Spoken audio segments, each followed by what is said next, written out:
well, let's open our own dinner theater. Okay? Those were the words Randy spoke to me. A little later in our relationship, when I first met Randy, we were aboard the IU showboat that traveled up and down the Ohio River and put on shows. We were part of the cast and crew of the showboat. And we went together the whole time I was in college, and then after I graduated from college, we got married. And we went on our honeymoon, and on our honeymoon, we went to New York, and we saw a dinner theater in New York. And it was a bare bones dinner theater. It was bare table, and I think they served pizza and beer. But it was a dinner theater, and we had a grand time. And then we went to Washington, D.C., and we went to the Ivanhoe Dinner Theater. And that was very plush, and it was huge.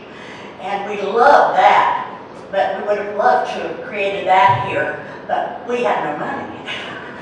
So anyway, then the first year we were married, I taught school, and Randy taught at Butler and was a cameraman at Channel 4. And then the second year we were married, I taught school at Lebanon High School, and Randy went to the University of Iowa to work on his doctorate in playwriting. Well, he got into a big fight with his counselor there, and so he decided he was never going to be able to get his doctorate because they would never okay it. So he came home for the Christmas vacation, and he said, I'm tired about reading about people doing things in theater. Let's open our own dinner theater. And I said, okay, let's do it. And so we had no money. So we went to talk to all the people that we knew that might have money to invest. And everybody said, oh, this is a wonderful idea. Thank you very much. I'm not interested, but good luck. So we took a loan out on our car because we paid our car off, and we started the search for the building. And we found a building that was in receivership. Some young men had gone in there, and they were going to turn it into a bar. And they had already tiered the floor, which would have been one of the major expenses. But we were able to get that building, and Randy and I did most of the interior work that had to be done. And then there was a wooden cutout of two guys toasting the beer mugs on the wall. It was huge. And that had come from the bus station that they were tearing down downtown. We brought it in and put it on the wall. And it was a great conversation piece of the Black Curtain. And so we opened the theater on July 27th of 1967.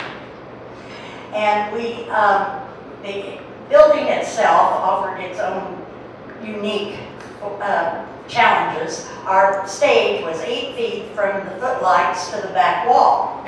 So that's why we had to exit through the exits and go around the building when we had to come in on the other side because there was nowhere to go. Randy could make that stage look huge with his designs. He was a great design artist, I guess.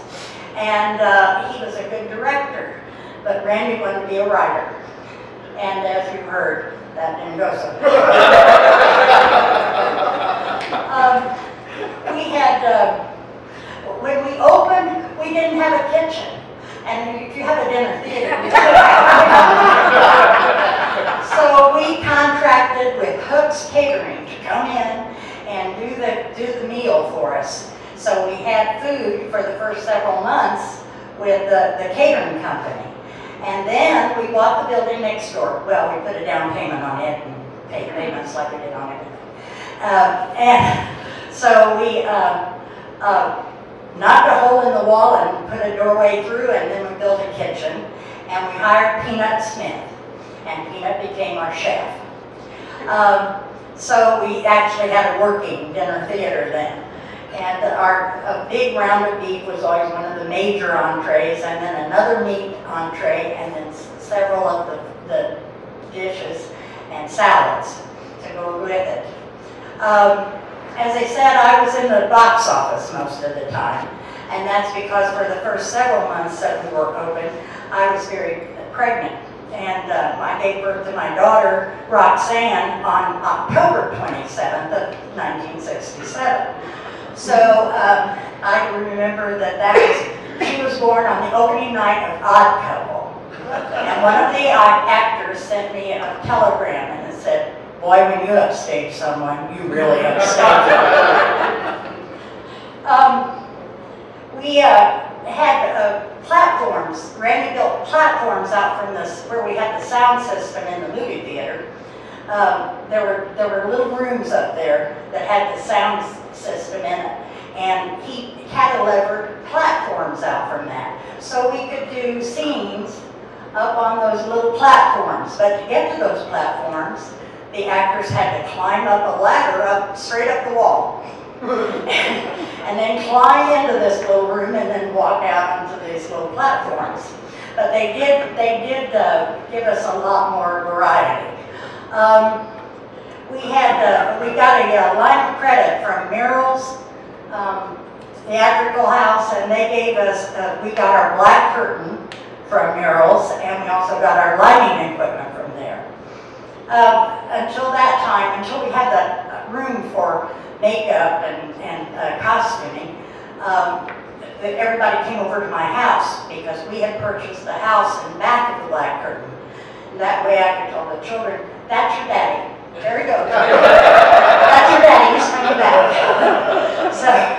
So we went to, when we used the kitchen for makeup and costuming, that was part of the household that was disturbed.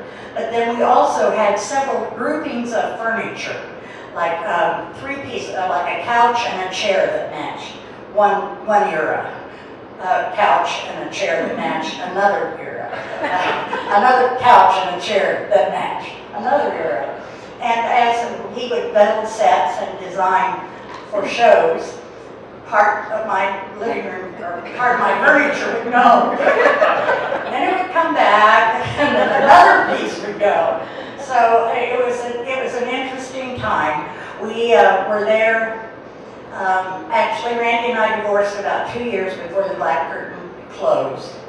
At that time, then I left the business as well as the marriage, but I got the children. And so we now live in Lebanon, Indiana, and I moved back there shortly after we were divorced.